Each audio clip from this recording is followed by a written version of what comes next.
Welcome to the Slop Farm. Enjoy the video. In this video, I will show how to make soft muffins at home. Preheat your oven to 350 degrees F and prepare muffin tins while you mix wet and dry ingredients separately. Measure flour by spooning into the cup and level it off to avoid dense muffins. Fold wet and dry ingredients gently until just combined, then rest the batter briefly for better rise and moisture retention in each muffin. Start with quality ingredients and simple ratios for consistent results.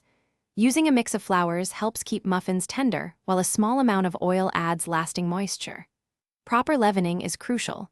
Too little yields dense muffins, and too much can collapse the crumb. Balance sugar for sweetness and browning, and consider a splash of milk or yogurt to improve texture and keep muffins soft for days. Timing and gentle handling make the biggest difference in muffin texture. Mix just until streaks of flour disappear to avoid gluten development that makes muffins tough. Spoon batter evenly into liners and tap the pan lightly to settle air pockets before baking.